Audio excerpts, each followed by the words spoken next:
Good afternoon. I am CEO of 큐라티스, Chu. It's so thankful to have an opportunity to present my company here. So I'll briefly tell you about my company. The table of contents is the overview of our company and our technological products, and then our production facilities. First is chapter 1 is overview. 큐라티스 is working on ESG. ESG is the thing in the society, protecting the environment and government. So we do meet these standards. And our key product is our tuberculosis vaccine for adults and teenagers, QTP-101, and next generation COVID vaccine, among others. And we have our independent bioplant, and we can produce about 50 million vials each year. And based on our platform, from our candidate material to clinical trials and commercialization, we have our capacity to do from A to Z. So we want to secure our vaccine platform in Korea and Asia and further. And our business overview. Since the foundation of in 2016, the number of our staff members is 151, and we work on TB vaccine for adults and teenagers, and next generation COVID vaccine, and next generation TB vaccine, and immune booster, and we are working on a service to mutually develop with other companies. Next is our company history. Since our foundation, we also built our company factory facilities and working on TB, and we applied for clinical trial 2B and 3, and also we applied for TB vaccine for teenagers, and in 2019 we constructed the ozone bioplant. And in 2022 August, we completed the bioplant.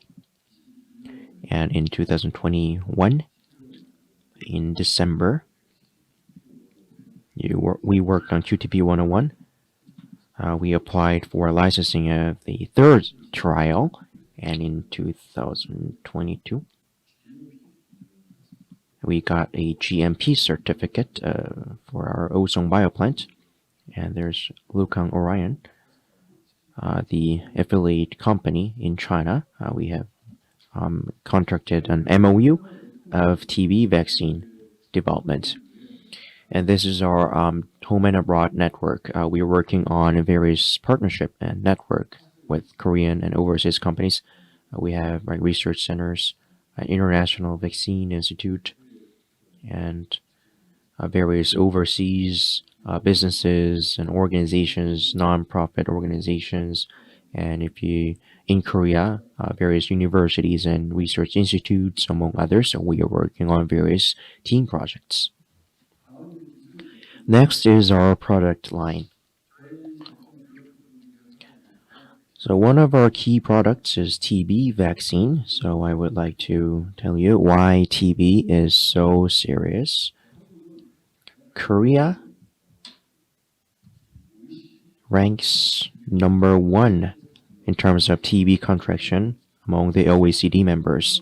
So being a member of OECD doesn't mean being a developed nation. However, if we rank number 1 of having TB rate, so it's a shame. So when it comes to the disease rate and death rate, we're like 4 to 5 fold higher than the OECD average. So when it comes to COVID quarantine, people say K-quarantine, that Korea is renowned for its prevention measures. However, when we take a look at tuberculosis, we are relatively far behind the OECD average. So before the COVID pandemic, TB was the most severe disease. That is because in the recent century, TB was one of the most severe disease that showed high death rate. So the WHO said TB was one of the most notorious diseases. And when you take a look at the age groups vary. Teenagers get it, or in their 20s, 30s, or 40s, but especially the elderly shows a high rate. So if you take a look at the elderly rate, the rate is as high as those found in Africa. So in Korea, the TB is to be found very frequently. So the Korean government is putting various efforts. For example, here at a postnatal care center, those nurses or other medical staff working at hospitals, they would cough while taking care of infants, and they make those babies contract TB. So before 2020, there was this one hospital. About 140 infants were influenced by TB. So various babies and infants contracted TB. When babies contract TB, then there are following side effects. Right? So if you have a raisin baby, as they grow up, they often suffer from fever. So if you visit a children's hospital with your child, what happens is that is this child sick because of TB or because of mere cold? It's difficult to tell. And this TB is highly contagious, so even hospitals or clinics don't really prefer getting children patients of TB. So if you randomly visit a clinic or a hospital without getting isolated, then there are secondary or tertiary side effects or followed issues.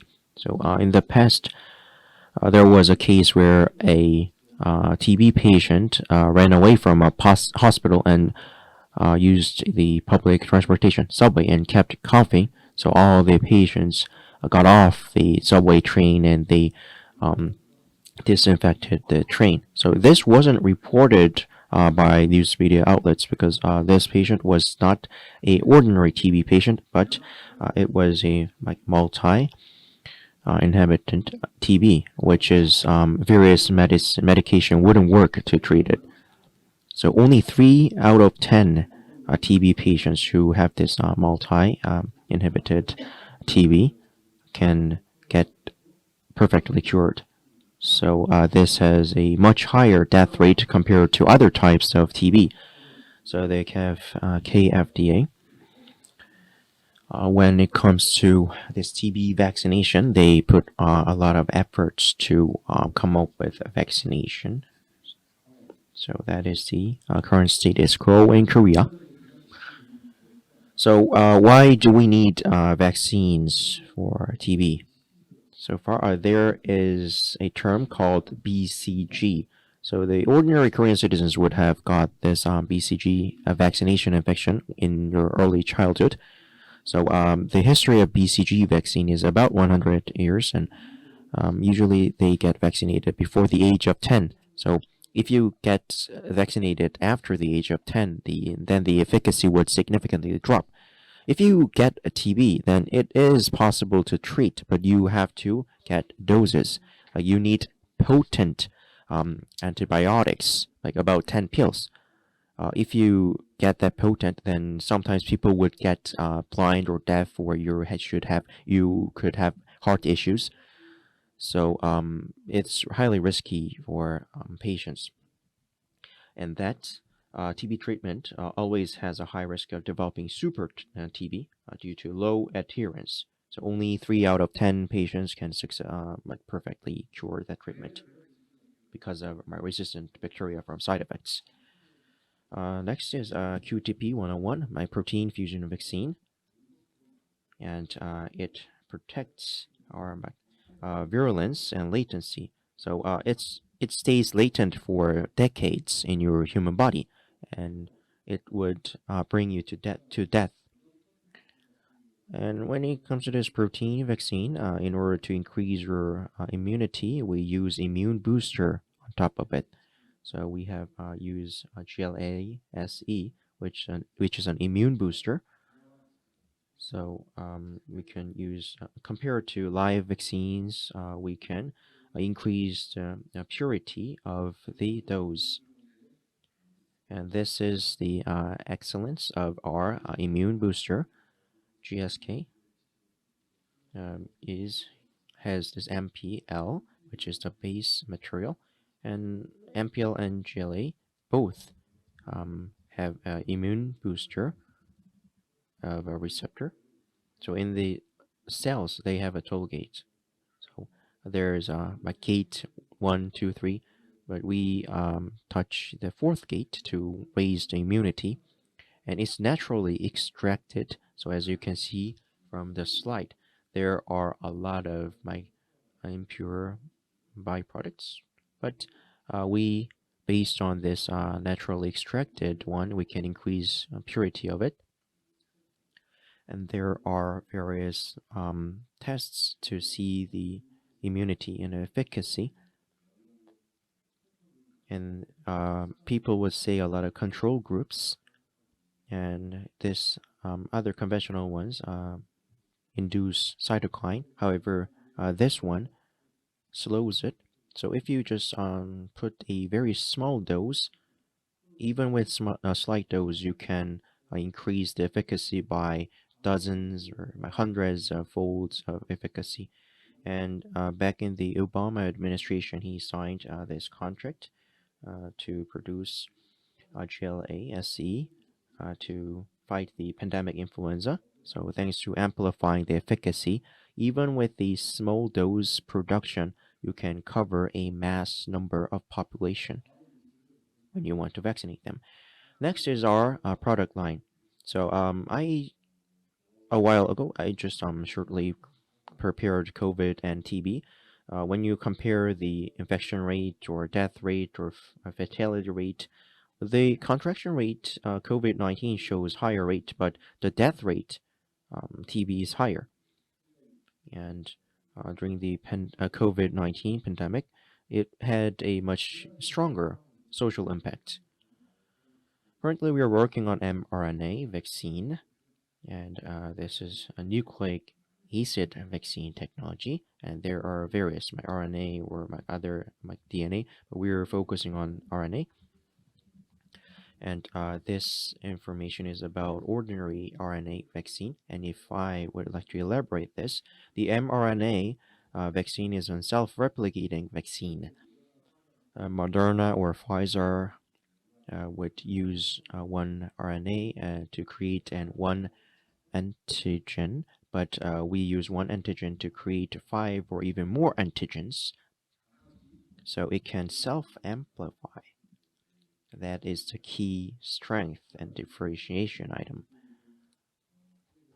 So the reason why we focus on this is that if we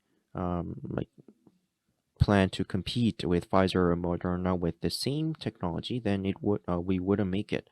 So we thought that we need something more stronger, like we need a more strategy. So Pfizer, at the JP Morgan conference, they announced that they conventionally worked on mRNA, but they will work on next generation self-replicating mRNA. So that is their plan. And when you take a look at the biggest strength here, it shows self-amplification characteristics. So even with small dose, you can create a massive amount of vaccines. And there's a rapid nanoparticles where you can work together with RNA, which can be used as an immune booster.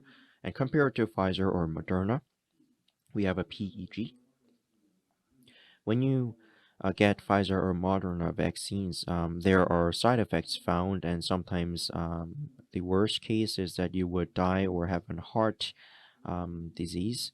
But we do not have this PEG, so free from side effects, and even one dose would show high immunity efficacy, and the injection interval has more room, like more than 2 months, and storage is more easier.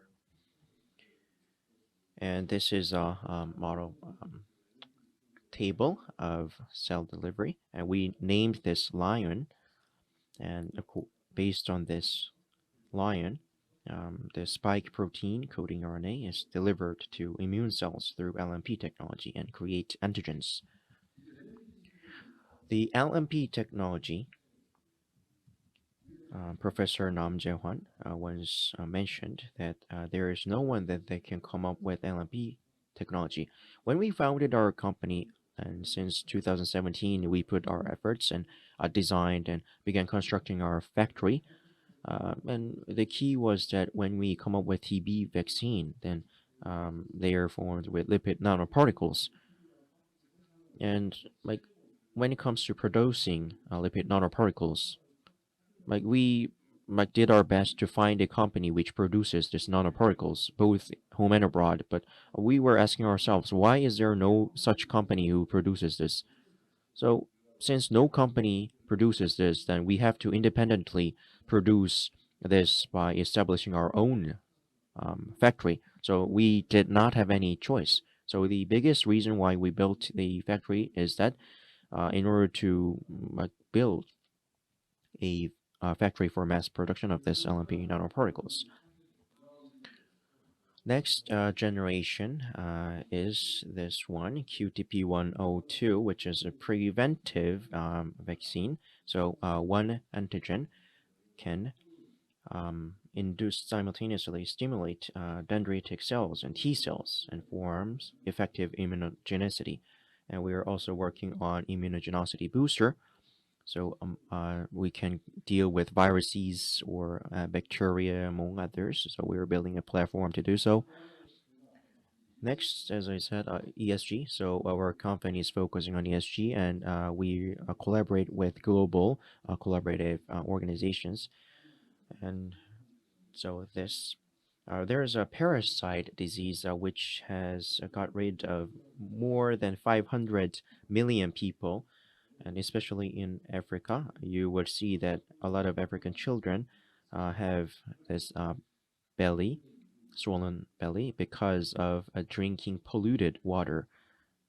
So we, in collaboration with international organizations, to work on this parasite vaccine. So it has a high efficacy. Next is CPP, cell penetrating peptide technology. So we work on developing various products like antisynogen, antivirus, among others. Through this, we work on anti-censorship to work on treatment or antigens, among other items. So we have secured this platform. And next is our clinical trial. So December last year, we applied for an IND, and we are planning to work on our global clinical trial. And in terms of COVID, the first of its kind in Korea, we are almost at the stage of completing it. And we are planning to create a TV channel in the near future. So we will commercialize this. And this is our key pipelines. So there is a vaccine for animals and humans, and based on our immunity pipelines, we have secured various items. And our facilities is, like I said, we have about 6,000 pyong amount, which is 19,932 square meters scale. And so far, we have various domestic and overseas companies asking for our export. So from A to Z, many companies are asking for developing or producing or trade. So based on our vaccine developing platform, through our open innovation, we will collaborate a lot of partnership with other companies and organizations. And we're closely focusing on CMC among other fields. So far, that was a introduction of Curatus. Thank you.